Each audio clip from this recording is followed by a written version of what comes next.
এই মানুষগুলো মরণের পরে যখন কবরে দেওয়া হবে, অনেকে আজ কবরের উপরে ফুল দিয়ে পাহাড় বানিয়ে ফেলে। এই কথা বলে দেখা, মোজাইক পাথর দিয়ে চারিদিকে পাকা করে দেয়, টাইলস লাগিয়ে সুন্দর করে লিখে দিচ্ছে আলহাজ সেরাগালি। আপনি যাই লেখেন না কেন, মহান আল্লাহর এই আয়াত অনুযায়ী লাহুম মিন জাহান্নামা মিহাদুন ওয়া মিন ফাওকিহিম গাওয়াশ, কবরে দেওয়ার সঙ্গে সঙ্গে আল্লাহ তাকে জাহান্নামের আগুনের পোশাক পরিয়ে তার বিছানা পর্যন্ত জাহান্নামের আগুনের বিছানা বানিয়ে দেবেন। অকাযালিকা নাজিজিল যালিমিন, জালেমদেরকে আল্লাহ এইভাবেই শাস্তি দান করবেন। জোরে বলেন নাউযুবিল্লাহ। প্রথম যেটা বলেছিলাম, কোন মানুষ যদি নবীজিকে আদর্শ মেনে দুনিয়া থেকে বিদায় নিতে পারে, আর যদি কবরে যাওয়ার পরে বলে হাযা নাবিয়্যুনা মুহাম্মাদুর রাসূলুল্লাহ, আল্লাহর পক্ষ থেকে ঘোষণা আসবে আমার বান্দা সত্য বলেছে, ওকে জান্নাতের পোশাক পরিয়ে জান্নাতের বিছানা বিছিয়ে চোখের দৃষ্টি সীমা পর্যন্ত ফাঁকা করে দাও। এখন সে নবীকে আদর্শ পেলে এই নিয়ামত গুলো পাওয়া যাবে। চোখ বন্ধ হওয়ার পরে আম দুনিয়ায় এখন 750 কোটি মানুষ, 175 কোটি আমরা মুসলিম। সবার জন্য নবীজি আদর্শ হবে। নিয়ায়াতি আল্লাহ বলেননি, 3টা গুণ যাদের ভেতরে আছে তারাই মাত্র নবীকে আদর্শ পেয়ে ওই নিয়ামত পাবে। কয়টা? জামালপুর নাকি টাঙ্গাইল বাসে একটু মিলান আপনার ভেতরে এটা আছে কিনা। তো এখনই যদি বাড়ি থেকে নেমানা ফেরে এখনই চোখ বন্ধ হয়ে যায়, এখনই শুরু হবে। হয়তো প্রথমটা নয় দ্বিতীয়টা, প্রথমটা পাইলে 3টা নিয়ামত পাবেন, জান্নাতের পোশাক পরাবেন, বিছানা পাবেন, চোখের দৃষ্টি সীমা পর্যন্ত খুলে যাবে। আর সিস্টেম অপর পৃষ্ঠাটা কি বললাম, আকাশের দরজা বন্ধ, জান্নাতও বন্ধ। শুধু এতটুকুই না, জাহান্নামের আগুনের পোশাক পরিয়ে বিছানা পর্যন্ত আপনাকে জাহান্নামের আগুন দিয়ে মারানো হবে। এখানে প্রথমটা চায় না, দ্বিতীয়টা বলেন বলেন। যারা প্রথমটা পেতে চায় তাদের শর্ত দিয়েছেন আল্লাহ 3টা। লিমান কানা ইয়ারজুল্লাহা ওয়াল ইয়াউমাল আখিরাহ ওয়া যাকারাল্লাহা কাসীরা। এই পৃথিবীতে যে মানুষের জীবনে সবচাইতে বেশি যে কোনো কাজ যখন আরম্ভ করবে, আগে দেখবে এই কাজে আমার আল্লাহ রাজি আছে কিনা। মানুষের জমিনের আইন ঠেলতে গেলেও দেখবে যে আইন ঠেলার ভেতরে আল্লাহ রাজি আছে কিনা। এই যে তো গ্রাম অঞ্চল, অনেক মানুষ চাষ করে খায়, সারা জমিন চাষ করছে একরকম, আইনের কাছে গেলে নাঙ্গলের মাথা আস্তে করে ফাঁকা হয়ে যায়। এলাকায় নেই।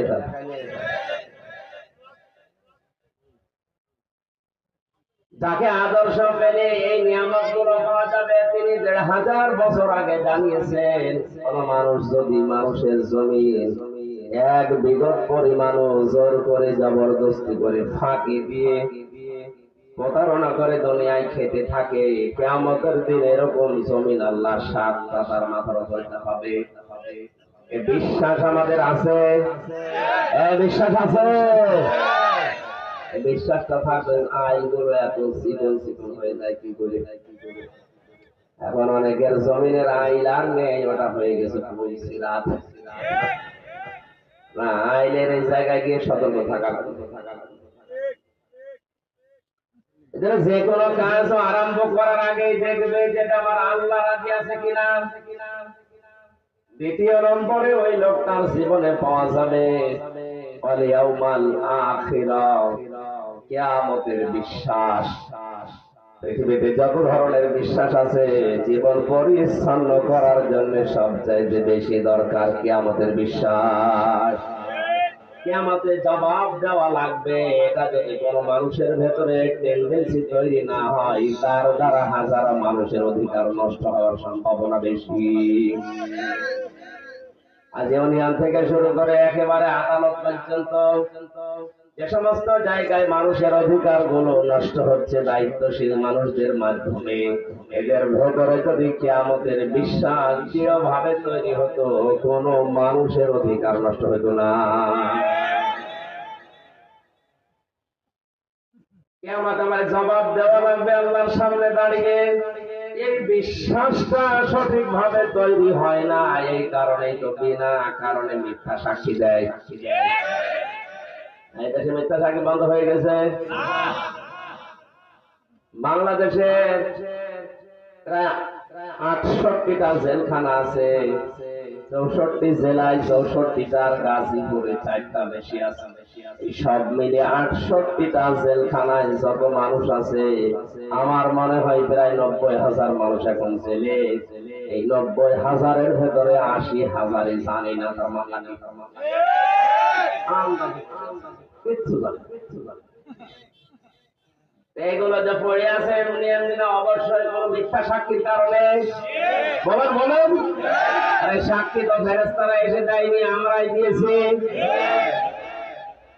আপনি কিসের নামাজ আদায় করেন, কিসের দাড়ি রেখে সোফা রেখে আপনি আন্দাজে মানুষকে ধোকা দিচ্ছেন? জবাব দেওয়া লাগবে। টেন্ডেন্সি তৈরি হলে তো এটা সম্ভব না। আল্লাহ আমাদেরকে যেন সহজ ভাবে এটা বোঝার এবং বাস্তবে আমল করার তৌফিক দেন, আমিন।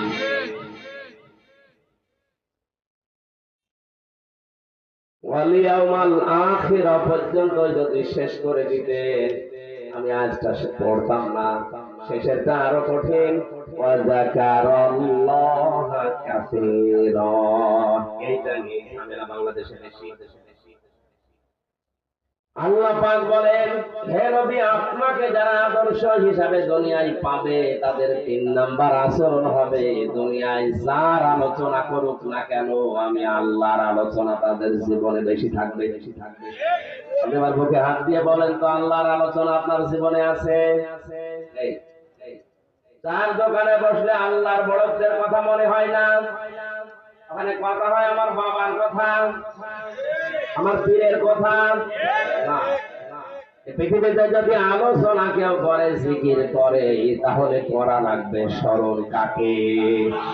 যার জীবনে সবচাইতে বেশি আল্লাহর স্মরণ আছে। আল্লাহর স্মরণ মানে বসে বসে সুবহানাল্লাহ পড়া। ওটা তো একটা সিস্টেম, একটা মাধ্যম। যে যেই কাজে থাকবে, হাত দেবে, ওখানে যেন আল্লাহকে ভুলে না যায়, আল্লাহর কথাটা মনে রাখতে পারে, এইটার নাম যাকারাল্লাহ। আল্লাহ যাকারাল্লাহ পর্যন্ত শেষ করেননি। কাসির না দিয়ে কাসির র, এখানে প্রাণ আছে। তাদের জীবনের সবচেয়ে বেশি জিকির হবে, আলোচনা হবে, স্মরণ হবে কার? আমি সহ যারা এখানে বসে আছি, আমরা একটু মিলাই। আমাদের জীবনের সবচেয়ে বেশি আলোচনা আসলে আল্লাহর হচ্ছে। তাহলে এখনো পর্যন্ত আমি নবীকে আদর্শ পাইনি, আর বিশ্ব নবীকে কেউ যদি আদর্শ হিসাবে না পায়, মরণের পরে 2টা বিষয় বলেছিলাম, যে কোনো একটা আপনি পাবেন। আল্লাহ আমাদেরকে এখন এই বিশ্ব নবীকে আদর্শ পাওয়ার জন্য 3টা গুণ অর্জনের বলেন আমিন। সূরা তাওবা থেকে 111 নাম্বার একটা মাত্র আয়াত আমরা পড়েছি। সামারাইজ করে খুব তাড়াতাড়ি আয়াতটা বোঝানোর চেষ্টা করব ইনশাআল্লাহ। জবান খুলে পড়েন, আউযু বিল্লাহি মিনাশ শাইতানির রাজীম, বিসমিল্লাহির রহমানির রহিম।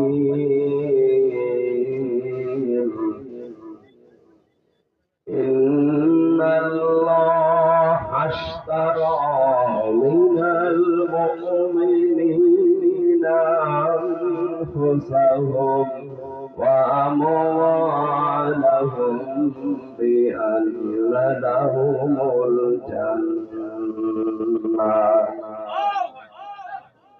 আল্লাহ পাক বলেন, অবশ্যই আমি আল্লাহ ক্রয় করে নিয়েছি, কিনে নিয়েছি। এখানে ক্রেতাকে বলেন বলেন, আমি আল্লাহ ক্রেতা, আমি কিনতে চাই। ইশতারা মিনাল মুমিনিনা, আমার মুমিন বান্দাদের কাছ থেকে।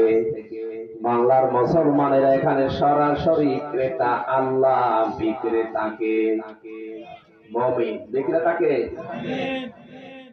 আল্লাহ যদি ইন্নাল্লাহ হাসতারা মিনাল মুনাফিকিনা দিত, অবশ্যই আমি আল্লাহ মুনাফিকদের সম্পদ কিনতে চাই। মুনাফিকদের সম্পদে দেশে কম আছে না। কোন কাফেরের সম্পদ, কোন মুনাফিকের সম্পদ, কোন হিন্দুর সম্পদ আল্লাহ কিনতে চাননি। তাহলে ওদের নাম আল্লাহ দিতেন। আল্লাহ দিয়েছেন ইন্নাল্লাহ হাসতারা মিনাল মুমিনিন, অবশ্যই আমি আল্লাহ ক্রয় করতে চাই মুমিনদের কাছ থেকে। কার কাছ থেকে? এখন আমরা মুমিন আছি কিনা এটা আসল বিষয়।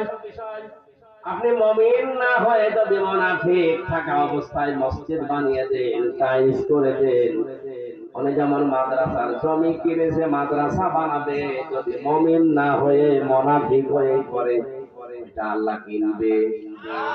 আজকে বলেন, তাহলে ওনার আগে কি হওয়া লাগবে? আরো জোরে বলে। মুমিন হওয়ার জন্য যতগুলো শর্ত কোরআন হাদিসে আছে, আল্লাহর নবী বলেন ঈমান তোমার ভেতরে যদি থাকে তাহলে তুমি মুমিন। এখন ঈমান আছে কিনা এটা মাপার জন্য যন্ত্র থার্মোমিটার একটা হাদিস। যখন তোমার ভালো কাজগুলো তোমাকে আনন্দ দেবে আর অন্যায় কাজ দেখলেই তোমার কষ্ট হবে, তখন বুঝবে তোমার ভেতরে ঈমান আছে, তুমি মুমিন। বাংলাদেশে ভালো কাজ সবার কাছে ভালো লাগে? বলেন বলেন। অন্যায় কাজ সবার কাছে অন্যায় মনে হয় না, আরো অন্যায় যেটার সে করে আরো বগল বাজায়। আপনি 5 ওয়াক্ত না তাহাজ্জুদ মিলে 6 ওয়াক্ত নামাজ পড়তে পারেন, আপনার তো ঈমান নেই। আর ঈমান না থাকলে আপনার জীবনের কিছু আল্লাহ কিনবেন। আরো জোরে বলেন। আমরা জানি কোন বিষয় যদি কেউ ক্রয় বিক্রয় করে, 4টা বিষয় সেখানে থাকে। কয়টা? কোন সম্পদ যদি বেচা কিনা হয়, কয়টা জিনিস থাকে? বলেন না কেন? 1 নম্বরে একটা সম্পদ লাগে, 2 নম্বরে ওর একটা মূল্য লাগে, 3 নম্বরে ওর একজন ক্রেতা লাগে, 4 নম্বরে ওর একজন বিক্রেতা লাগে। আয়াতের ভেতরে 4টা জিনিস আছে। এখানে সরাসরি ক্রেতা আল্লাহ, বিক্রেতা মুমিনরা। বিক্রেতা মুনাফিকরা, কাফেরেরা।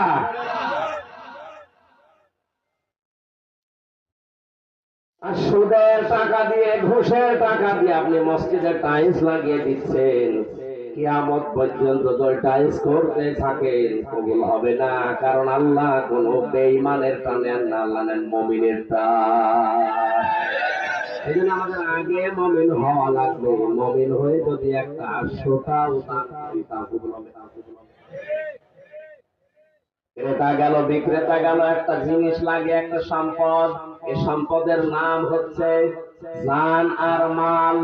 জান আর এর একটা মূল্য লাগে। এই মূল্যটা সাধারণ মূল্য আল্লাহ দেননি, এমন একটা মূল্য দিয়ে জান আর মাল কিনতে চান যার একটা শিখের মূল্য তামাম বিক্রি করলে হবে না, তার নাম জান্নাত।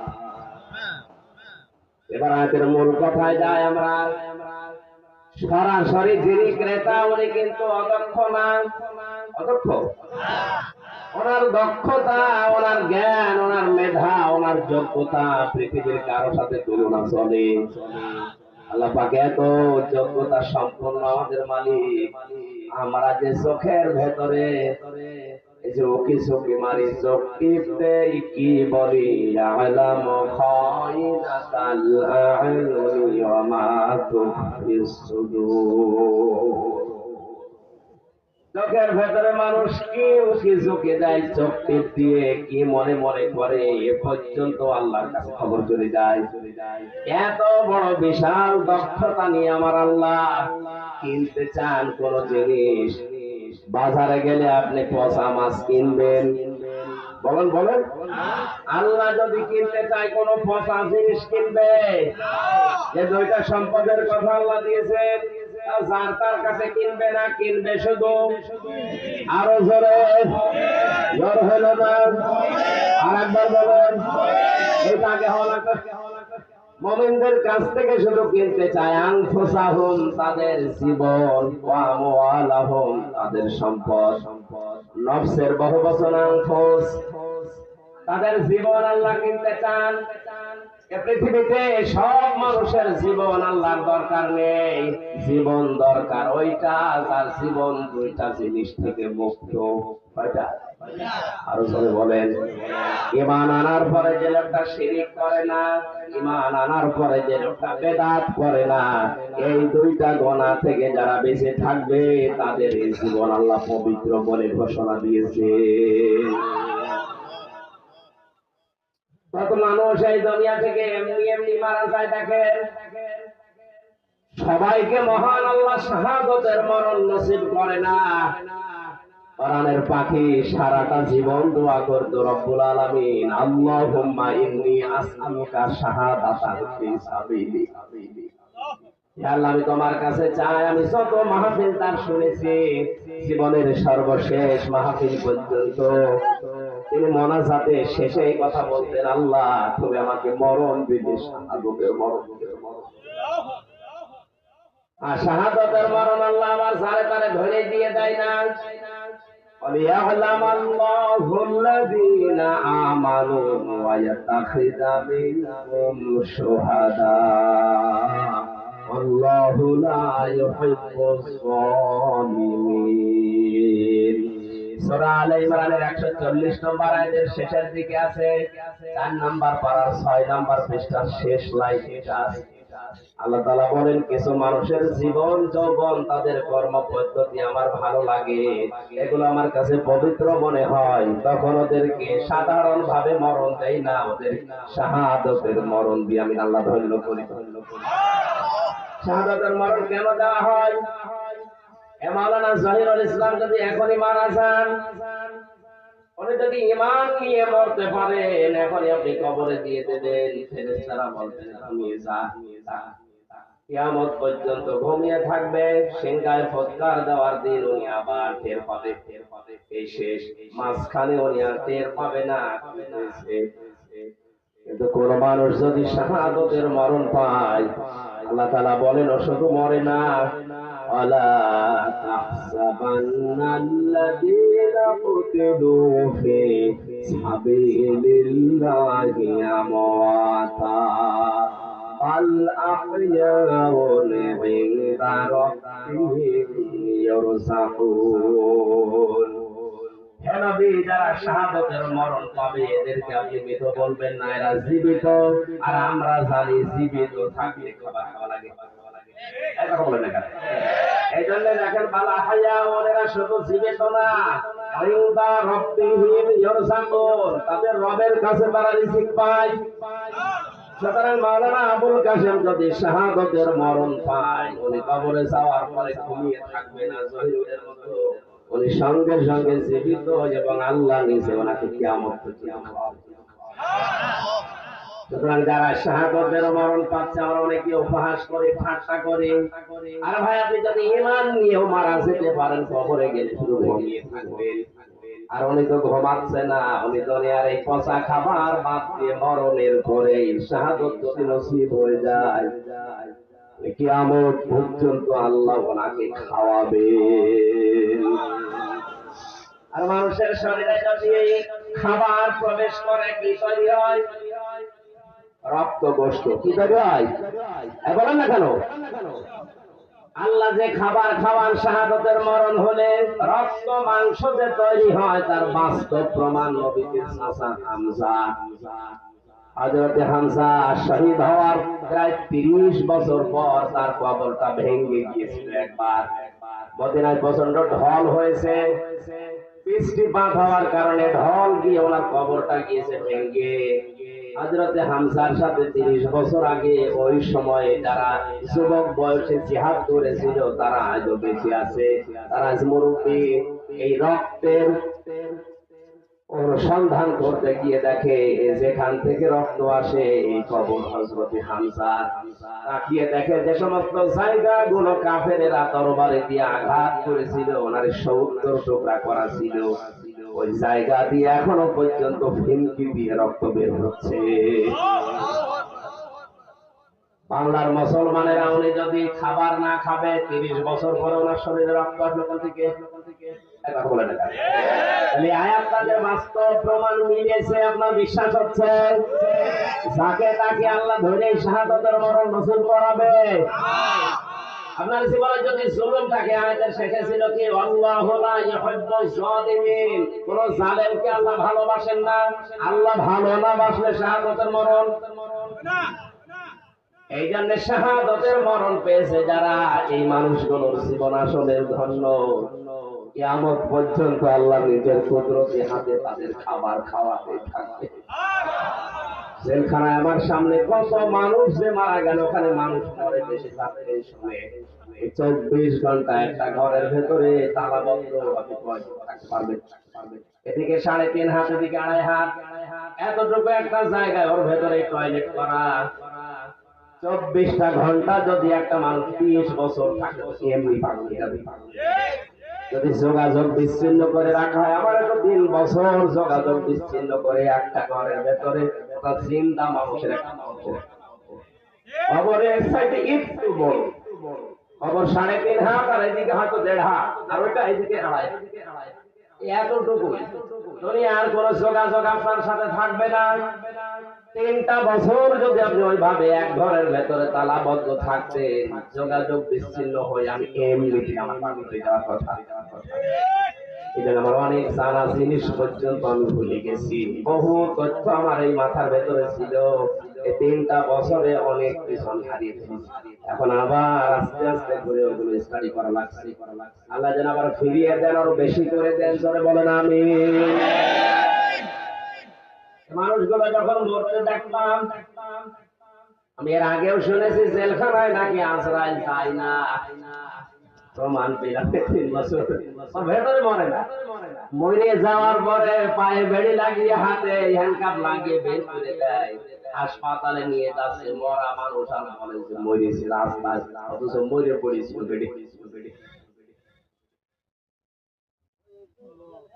ওই সময় প্রতিদিন মাওলানা মামুনুল হক আমার পাশে বলেছিল, যতদিন আমরা এক জায়গায় দোয়া করেছি, এই দোয়াটা আমার আল্লাহুম্মা ইন্নী আসআলুকা শাহাদাতা ফি সাবিলিক। আল্লাহ আমার যদি মরণ হয়েও যায়, তুমি আমার সাধারণ মরণ দিও না, এমনিতে মজলুম অবস্থায় আছি, তুমি আমার শাহাদাতের মরণ দিও। কারণ আমি জানি শাহাদাতের মরণ হলে কোনো আযাব নেই। একটা পিপিলিকা কামড় দিলে যেমন মনে হয়, শাহাদাতের মরণ যদি কেউ পায়, ঠিক ওইভাবে দুনিয়া থেকে বিদায় নেয়। মায়ের স্তনে মুখ লাগিয়ে মানুষ যখন খেতে খেতেই ঘুমিয়ে পড়ে, বাচ্চারা, নবীজি বলেন শাহাদাতের মরণ যারা পায় তারা যেন ওই বাচ্চার মতো ঘুমিয়ে পড়ে, টেরও পায় না। আজকের এই মুসাফির, অসুস্থ, মজলুম, এই 3টা বিষয় আমার ভেতরে এখন আছে। আল্লাহর দরবারে মুসাফিরের দোয়া ফেরত আসে না, মজলুমের দোয়াও ফেরত আসে না, অসুস্থ রোগীর দোয়া আল্লাহ ফেরত দেয় না। 3টা এক জায়গায় করে দোয়া করছি, আল্লাহ আমরা যারা এসেছি সাধারণ ভাবে মরণ চাই না, আমরা দিনের জন্য শাহাদাতের মরণ চাই। যারা চান দেখবেন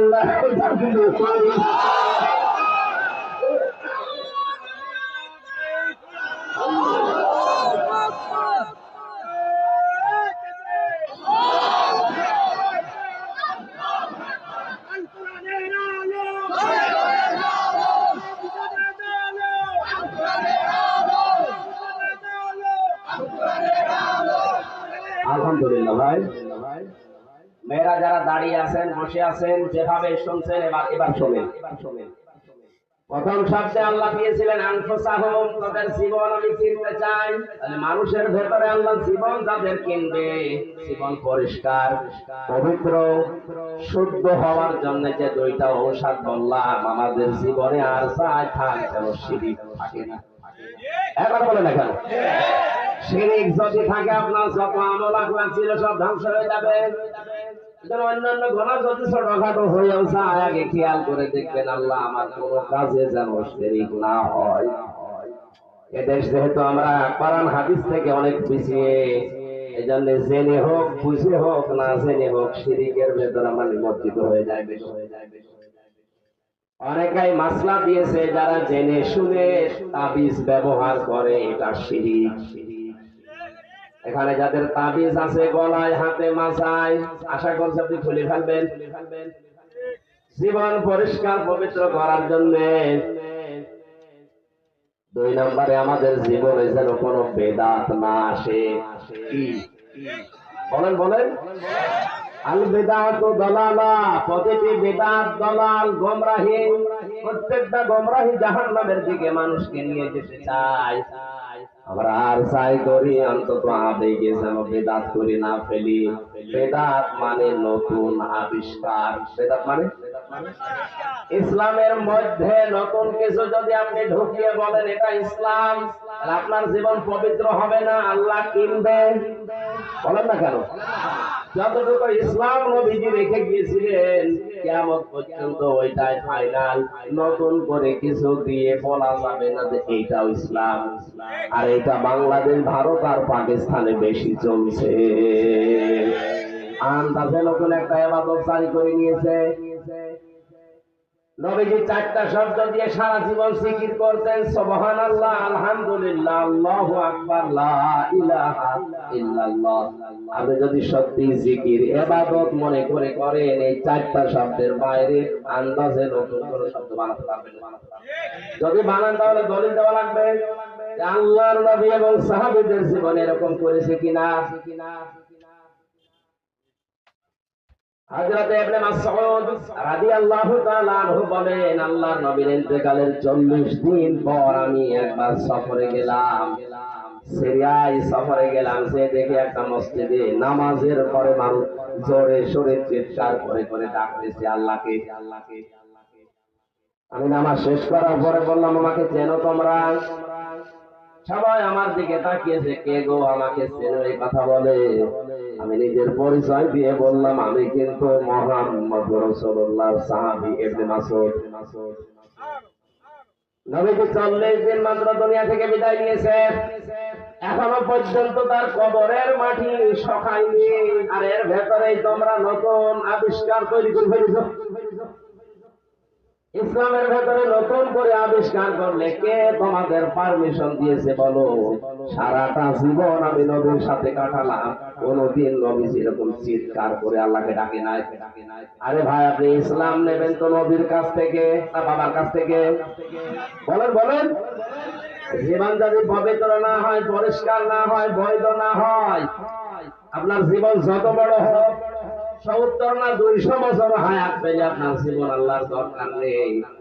নবীজি খুব বেশি দিন দুনিয়ায় বেঁচেছেন তা না, মাত্র 63 কয় বছর? আর আমরা 163 বছর বাঁচলেও কিছু করতে পারি না। দ্বিতীয় পয়েন্টে আল্লাহ বলেছিলেন, ও আমওয়ালাহুম, তাদের মাল আমি কিনতে চাই। মালের বহু বচন আমওয়াল। মাল শব্দটা আমি 9 প্রকার পেয়েছি। এই পৃথিবীতে যত মাল আমরা দেখতে পাই, নবীজি বলেন, আদ-দুনিয়া কুল্লুহা মাতাউন ওয়া খায়রু মাতাউদ দুনিয়া ইমরাতুস সালিহা। পৃথিবীর সব কিছু সম্পদ, এই সম্পদের ভেতরে শ্রেষ্ঠ সম্পদ আমি নবীর কাছে আল্লাহওয়ালা মেয়ে মানুষ। এটাকে একটা সম্পদ মাল বলা হয়, কিন্তু এই উল্টা দিকে নিয়ে যাবেন না। দুনিয়ার সব কিছুই নবীজির কাছে, নবীজির ঘোষণায় সম্পদ ছিল। উত্তম সম্পদ হিসাবে নবীজি তাদের নাম বললেন, এটা আল্লাহওয়ালা মেয়ে মানুষ। আল্লাহওয়ালা হওয়ার জন্য মেয়েদের 4টা গুণ লাগবে। কয়টা? বলেন বলেন। কোন মেয়ে লোক যদি মনে করে আমি আল্লাহওয়ালা হতে চাই, শুধু নামাজ পড়া, রোজা রাখা, কালো বোরখা পরা না, এগুলোই না, 4টা গুণ তাদের ভিতরে অর্জন করা লাগবে। 1 নম্বরে তার স্বামী যদি তার দিকে তাকায়, স্বামীকে আনন্দ দেবে। আজ এই ছোট্ট একটা আমলের কারণে হাজারো পরিবারে পরকীয়া প্রেম চলছে। স্ত্রীর কাছে হয়তো রেসপন্স পায় না, স্ত্রীর এভাবে সম্মান করে না, বাধ্য হয়ে সে অন্য জায়গায় লাইন করে। এমন হয় ধরা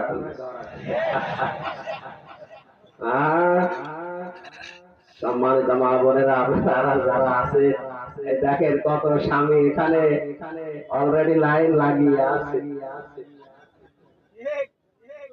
না আমি পরকীয়া প্রেম করার জন্য উদ্বুদ্ধ করছি না। আজ অধিকাংশ মানুষগুলো স্ত্রীর কাছ থেকে সম্মান রেসপন্স না পাওয়ার কারণে দ্বিতীয় লাইনে এগিয়ে যায়। সেই মহিলার কাছে ও যাচ্ছে, ওর ভেতরে যা আছে আপনার ভেতরে সব আছে। এখন বলে না কেন? হ্যাঁ, অনেক পুরুষ মানুষেরও সমস্যা আছে। জেলখানায় যাবার আগে একটা ঘটনা ঘটেছিল। এক মহিলা কল দিয়ে বলছে, হুজুর বিয়ে করলাম, আশা করে দেখি না মন শুধু আমার দিকে না, আর দিকে পরে ছেড়ে দিলাম, আর একটা ধরলাম, আল্লাহ এ দেখি দুই জায়গায় ভুল করে। এরে ছেড়ে দিয়ে আর একটা ধরলাম, এর আমার মন মন আরো খারাপ, একটা দুইটা তিনটা এরকম 2 নাম্বার পুরুষ মানুষও আছে না নেই? তিরমিজি শরীফের হাদিস, নিজের স্ত্রীর রেসপন্স, সম্মান, তার শারীরিক সব চাহিদা মেটানোর পরেও যদি কোনো মানুষ পরকীয়া প্রেমে লিপ্ত হয়, 3টা আযাব দুনিয়াতে আল্লাহ তার দেবেন। 1 নম্বরে তার চেহারার উজ্জ্বলতা আল্লাহ নষ্ট করে দেবেন। 2 নম্বরে এই পরকীয়া প্রেম এত কঠিন, জঘন্য, খারাপ, এর কারণে 2টা সংসার নষ্ট হয়ে যায়। এই মানুষের ইবাদত বন্দেগী আল্লাহ কবুল করা বন্ধ করে দেবেন। সবচাইতে বড় কঠিন বিষয় মরণের সময় এই 2টা সংসারকে ধ্বংস করার জন্য ইমান মুসলিম হবে না। সুতরাং এখনো মিথ্যা কথা না বলে এই সামিয়ানার নিচে যারা আছেন, পরকীয়া প্রেমে যদি থাকে, আপনি এখন থেকে তওবা করবেন। কারা কারা তওবা করবেন হাত তোলেন তো। অনেকে এখানে আছে, আপনি ফিরে আসবেন। সম্মানিত মা বোনেরা, বলেন এখানে আপনার সম্মান রেসপন্স আপনি আবেগ পূর্ণ নয়, এই জন্য যদি অন্য জায়গায় যায়, এই দোষ শুধু ওর একা হবে না, আপনারও দোষ আছে। এই জন্য নেককার হওয়ার প্রথম গৌরী নবীজি দিয়েছেন, স্বামী যখন আসবে যে কোনো অঙ্গ ভঙ্গি দিয়ে, কথাবার্তা দিয়ে হোক, আচরণ দিয়ে হোক, স্বামীর মনে আনন্দ দেবে, এটা নেককার হওয়ার প্রথম কাজ। এটাও তার হাজারো পরিবার জান্নাতি পরিবেশে ফিরে আসবে। এই ছোট্ট একটা আমলের কারণে আজ হাজার হাজার পরিবার জাহান্নামে। দ্বিতীয় নম্বরে, কোন স্বামী যেটা পছন্দ করে ওটা যদি জায়েজ হয়, আপনার জীবন থাকবে ওইটা ভালো লাগবে। আমি আবার বলছি, আর যদি না জায়েজ হয়, আল্লাহ রাসূলের বিরুদ্ধে যায় স্বামী, না স্বামীর বাবা হলেও মারা যাবে না। লা তাআতা লিমাখলুকিন ইল্লা বিমাসিয়াতিল খালিক। আল্লাহ রাসূলের বিরুদ্ধে চলে যায় এমন কোন সিদ্ধান্ত যদি স্বামী দেয়, ওর বাবা দিলেও মানা যাবে না। আপনি সরাসরি দেখতে পাচ্ছেন যে এই লোকটাকে রায় দিতে বলছে আমার স্বামী, অথচ এর রায় দিলে এর চরিত্র ভালো না, লাল পানি খায়, বাবা খায়, রাস্তার টাকা মারে, ব্রিজ খায়, এর আদর্শ রাসূলের আদর্শে নেই। এরকম মানুষকে যদি আপনি চাপে পড়েও সিল দিতে যান, স্বামী বলছে তাই কি, বাবা বলছে, আমি কথা বোঝাতে পেরেছি? আল্লাহ রাসূলের বিরুদ্ধে যাচ্ছে, এরকম কোন কাজ করা যাবে না। কিন্তু স্বামী যদি জায়েজের ভেতরে থেকে কিছু চাহিদা করে, চাই, জীবন থাকতে আপনাকে দেওয়া লাগবে। আমি 6 প্রকার মানুষের কথা পড়েছি হাদিসে। আল্লাহর নবী বলেন 6 প্রকার নারীকে আল্লাহ পাক জাহান্নামে দেবেন বিনা হিসাবে, বিনা বিচারে। কি করে বলেন নাউজুবিল্লাহ। 1 নম্বরে, যে মহিলারা বিনা কারণে চুল খোলা রাখে স্বামী ছাড়া অন্যের সামনে। মেয়েদের চুল সতর, কিন্তু এটা স্বামী বাদ দিয়ে মেয়েদেরকে বলছে আপনি স্বামীর সামনে যত পারে চুল খুলে থাকবেন। আপনার স্বামী যদি চুল দেখে, হাত দেয়, যতগুলো দেখবে হাতের অন্য মানুষ যদি চুল দেখে, প্রতিটি চুলে যদি একটা করে গোনা হয়, যত চুল দেখেছে অতগুলো গোনা আমলনামায় যাবে। দ্বিতীয় নম্বরে, স্বামীকে যে মহিলারা সম্মান দিতে চায় না, হয়তো নিজে ধনী মানুষের মেয়ে, প্রভাব প্রতিপত্তি আছে, স্বামী একটু গরিব মানুষ, অর্থনৈতিক ভাবে দুর্বল, এই জন্য মানুষই মনে করে না, গোলামের মতো ব্যবহার করে। এরকম বউ আছে না নেই? তিন নম্বরে আল্লাহ নবী বলেন, নিজের স্বামীকে বাদ দিয়ে পৃথিবীর অন্য কোন পুরুষের সাথে যে মহিলা হাসি ঠাট্টা করে, আনন্দ উল্লাস করে, হাসি মস্করা করে, এই মহিলাকে বিনা হিসাবে জাহান্নামে দেওয়া হবে। এটা দিন দিন বেড়ে যাচ্ছে, গ্রাম অঞ্চল তো টের পাচ্ছেন না। চার নম্বরে যে মহিলাকে আল্লাহ অপবিত্র করে দেন, মাসে 3 দিন 5 দিন 7 দিন 10 দিন অপবিত্র থেকে পবিত্র হওয়ার জন্য যারা খেয়াল রাখে না নিজের শরীরকে, এই যে উদাসী, এটা একটা আমল। প্রতি মাসে 3 দিন 5 দিন 7 দিন আপনাকে আল্লাহ অপবিত্র শুধু এমনিতে রাখে না, এই নাপাক রক্ত গুলো বের করে দিয়ে হাজার হাজার রোগ থেকে আল্লাহ বাঁচিয়ে দেন। বিজ্ঞান প্রমাণ করেছে এই রক্ত যদি মহিলাদের না আসতো, কোন মহিলা 2-3 মাসের পরে আর সুস্থ থাকতো, এমনি অসুস্থ হয়ে মরে যেত। এটা তৈরি হয়েছিল হযরত আদম আলাইহিস সালামের ওই স্ত্রী যখন জান্নাতের ওই নিষিদ্ধ গাছটা ছিঁড়তে যাচ্ছিলেন, গাছটা বারবার কেঁদে কেঁদে বলেছিল, আমাকে ছিঁড়বেন না, আমি নিষিদ্ধ, আল্লাহ পাক আমাকে নিষিদ্ধ করে দিয়েছে। শয়তান যেহেতু ধোঁকা দিয়েছিল হযরতে হাওয়াকে, এটা তাফসীরে ফি জিলালিল কোরআনে আছে, তিনি জোর করে যখন ছিঁড়তে গেছে, তখন গাছের ওই পাতার বোটা থেকে রস পড়ছিল ফোঁটা ফোঁটা, গাছটা আঘাত পেয়েছিল। বরদোয়া দিয়েছে রব্বুল আলামিন, আমার শরীর থেকে যে মহিলা রক্ত ঝরিয়েছে, কষ ঝরিয়েছে, যখন প্রাপ্ত বয়স্ক হবে ওর শরীর থেকে তুমি এভাবে রক্ত ঝরিয়ে নিও। ওই দিন থেকে কিয়ামত পর্যন্ত যত নারী দুনিয়াতে আসবে, গাছের এই বরদোয়া তাদের সাথে লেগে আছে।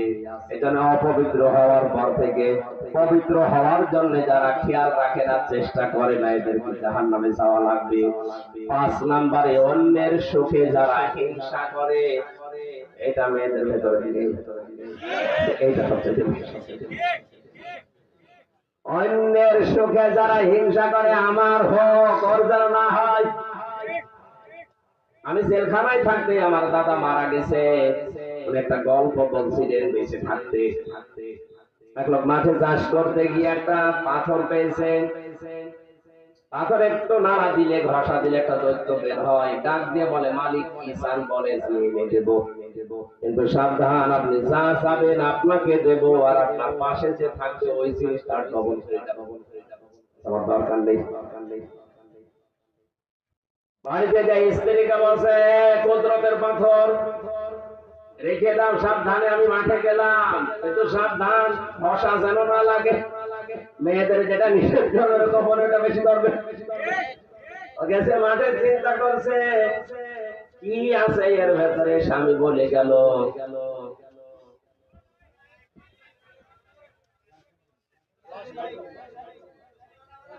ঘষা যেন না লাগে। দিয়েছে বের করে এক ঘষা, দৈত্য বের হয়ে বলে, মালিক কি চান? বলে, কি চাই মানে, সারা জীবন তুমি ঘরে আসি টের পাচ্ছ না, একতলা বাড়ি চাই। ও তো আর জানে না পাশের বাড়ি, বলে না কেন, মাঠ থেকে বাড়ি এসে চিনতে পারছে না আমার বাড়ি কোনটা। বহু কষ্ট করে বাড়িতে গিয়ে বলে, তুমি বাড়ি কি করেছো? ঘষা দিয়ে, তুমি তো ঘষা দিয়ে বাইরে এসে দেখো সব বাড়ি 2 তলা, পাথর আবার নিয়ে আসো। দৈত্য যখন বেরিয়েছে বলে, কি চান? কি চাই বোঝো না, এক তো কানা করি দে, আশপাশে যারা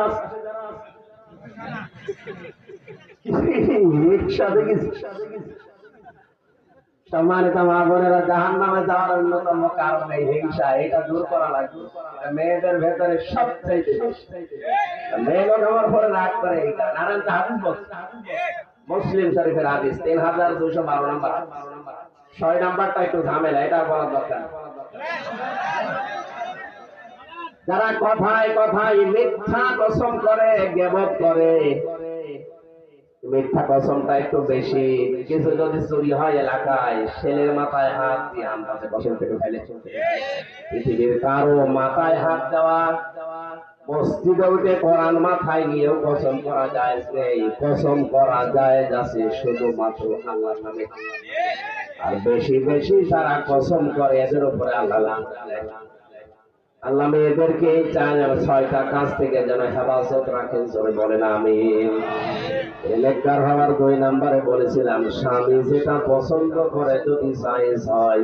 প্রত্যেকটা স্বামী পছন্দ করে বিয়ের পরে আমার মা বাবা যেন আমার সাথে থাকে। আসতে বলেন, এটা হাজারো পরিবারে এটা না। আপনি নামাজ পড়তে পারেন, রোজা রাখতে পারেন, বোরকা পড়তে পারেন, নেককার হতে পারেন না। 4 নম্বরে স্বামীর সম্পদ এবং সন্তান এগুলো হেফাজত করা, দ্বীনের পথে রাখা। আল্লাহ মেয়েদেরকে এই গুণ অর্জন করে নেককার হওয়ার তৌফিক দিন আমিন। আমি আর শেষ করতে পারছি না, আমাদের আর 5 মিনিট আছে মাত্র। আজকের মতো শেষ করছি আমি। শরীর এবং গলা